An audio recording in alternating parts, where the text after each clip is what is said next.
Getting ready to stick the starter in this thing, and woe is me. I have a connector with wires ripped out of it. There's another one down here that the wires are just, I don't know what they were thinking when they put that together. It's just twisted up. Yeah, AC compressor, crankshaft position sensor. What do we ever do? We're gonna have to, well, I guess we could call Summit and we could order a whole wiring harness. We could get onto Amazon and buy the cheapest one out there. But that's not how we're gonna handle this. Let's jump in the car and take a trip to Danny's Pull Apart Salvage in Tulsa, Oklahoma. All right, so right before we head out, let's pack some tools. We've got a simple tool setup. I thought I'd show you what I like to take. I've got, of course, everybody loves it, the random box of sockets. Got a nice Icon Harbor Freight 1/4" drive ratchet here. A couple of extensions, the all-important impact with the 1/4" adapter and screwdriver bit for it. Then I take a couple of different, like some 9s, so I can cut wire, so I can grab clamps, so I can just bend stuff and break it if I have to do that. Then some needle nose, because, well, you never know when you're going to get something in a spot where you need to pull it out. Couple of different Phillips regular screwdriver, a regular pry bar, and straight lineup punch. Yeah. Then some old cheap water pump pliers, small pair of vice grips, couple of metric adjustable hammers, and 3/8 ratchet, 3/8 breakover, some extensions, a few different wrenches. I kind of knew what I was going to go get, so I don't pack a ton of stuff. One thing I should have grabbed was the kit to separate the lines, the fuel lines on new vehicles. I didn't take that with me, and they were in a tight spot where I couldn't really get to them to snap those dudes loose. So I just had to cut some lines there.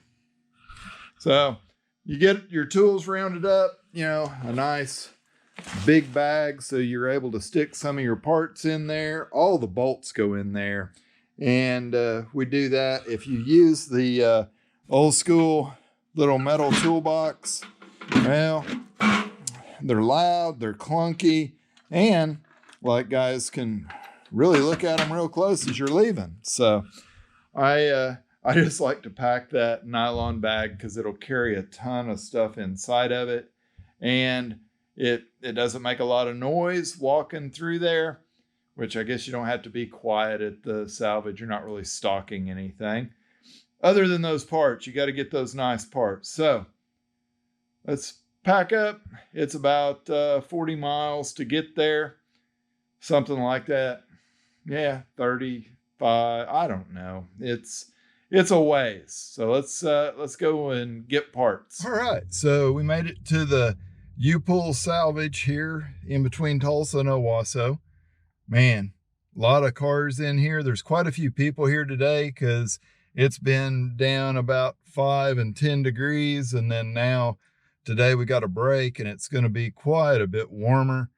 So a lot of folks, but it's a big yard and we'll just root our way in there and get the parts we need. Hopefully, we don't have to tear down a whole car just to get a couple pieces. I think there's lots of stuff torn apart here. It does cost you $2 to get in. You got to bring your own tools, typical pull apart deal.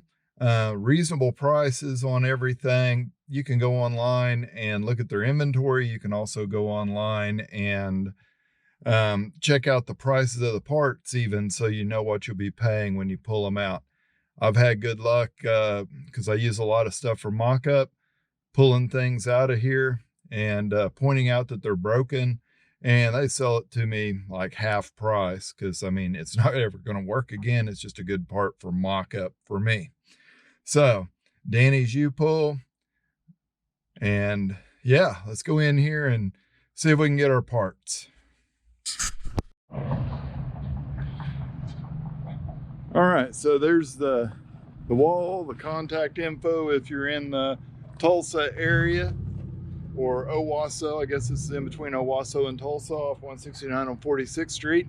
It's a super good salvage. They change their inventory out regularly and it only costs you $2 to get in. Tell them what you're looking for. They print out a list of vehicles that and where they're at that have the parts you're looking for, and then hey, you're free to kind of roam around. You do have to bring your own tools and kind of plan ahead so you got it all ready. Wow, that looks close to the trees, doesn't it? All right, so you can see we got us a giant 134A condenser here. Got the rubber mounts on the top of it. I grabbed they actually had pulled the motor out of this and they jerked the lines out of the intake, so we have all the connectors we need there and enough steel line to get in and create our own fuel line. Got some wiring connectors and a power steering cooler, and I think we're gonna call that good enough for today out of the salvage. I was looking for a top for my fuse block over there, but I don't see one. The ECM's already gone out of this, so hey, you can only get what you can get. All right, so I found an AC condenser, a couple of pieces of fuel line, power steering cooler, and a little, somebody had pulled the motor and they cut the wires, but they left the connector that I needed. That's good. So, all right. So hey, we made it back from the salvage safe and sound, and just wanted to kind of show you guys what we pulled out there. Pretty basic stuff. Here's our electrical connector that we needed, and the AC plug that we needed. This one's for the safety or the pressure switch for the air conditioner. And yeah, you guessed it, at the salvage yard, somebody had already cut all that off for us. So we got all our plugs with some pretty long pigtails. That's great. We'll be able to put those in. All right, and then I grabbed AC lines. This goes from my condenser back into the vehicle. This would be the high side line. I just grabbed the whole thing, so we got lots of line to play with. That's a super good deal. Then this one, this is the line on the compressor side of the AC system. We got our safety switch. We got the connection for the line there. That's always a win. This end connects up to our condenser. This is the compressor side. We'll see how that all lines up for us. Then somebody was nice enough to pull the motor out of that vehicle already, which was cool. So we got our AC lines with our connectors there that go directly into the intake. And it's pretty cool that, like, we know everything's there because they didn't unplug them. Hopefully they didn't screw them up trying to unplug them though.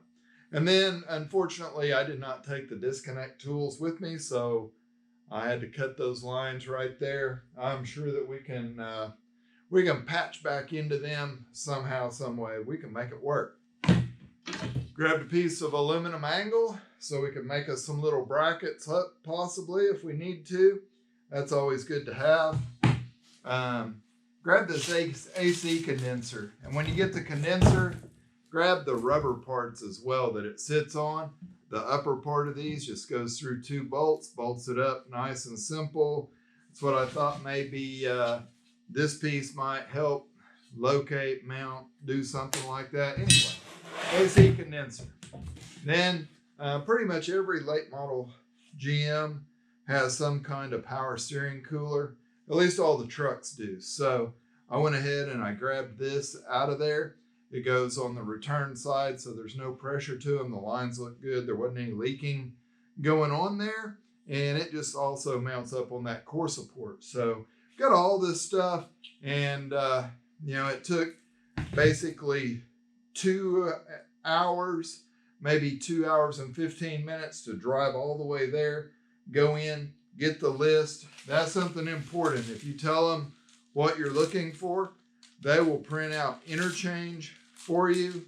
And they also, on every one, they give you vehicles in their yard that match what you're looking for. The row and a description of them. I was looking for a white truck. I found a maroon colored Suburban. It was close. It had what I needed. I just grabbed it right then. That way I only spent about an hour in the yard. So it's a great place to go. Cheap place to get parts. That's what you want when you're building one of these vehicles, because things can add up in a hurry on you. All right, guys. So in here, we're splicing in all of the wires for our crank position sensor. And, you know, pretty basic. Make sure you're using rosin core solder. I like the 16th inch size because it seems like it melts better. Got a probably too big of a soldering gun because it's going to get really hot, possibly melt the insulation on the wire a little bit. You know, they make the new butt connectors with solder in there and shrink tube. Maybe next time I go out and I buy stuff for doing wiring, I'll acquire myself some of those. And I'm just waiting on this soldering iron to get good and hot here, which it's almost there. We want to get it where the solder definitely wicks into the wire, where it's not just forming a clump or anything like that. And I always put my gun on the back side of the wire, and then push the solder into the wire until it starts to take. And then just watch it work.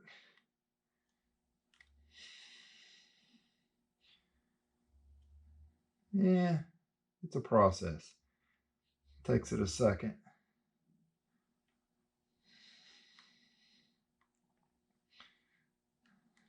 All right. Fully soldered. Nice silver solder joint. I mean, not silver solder, but, you know, silver colored solder. And always make sure you put your shrink tubing on there before you solder your wires. That's always bad. You can always go back and tape them up, I guess. I like doing it this way better than just crimp connectors because it's sealed better and we know we got a good connection there. It's not just going to pull apart. So got to replace the one for the air conditioning compressor. I may do that after I get my starter put in here.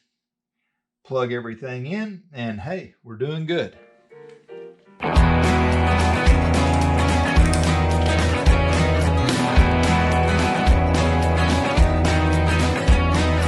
love is like an ocean ready to take sail, swept by current, swallowed by a wave. Take heed, they'll say, no, no, no need to get out, just stay on a lovely holiday. More of that handy stuff that you can come up with at the salvage. Now, these clips right here are metal. I don't particularly like them because you got to do some bending and some folding to get this to come apart and pull the lines out.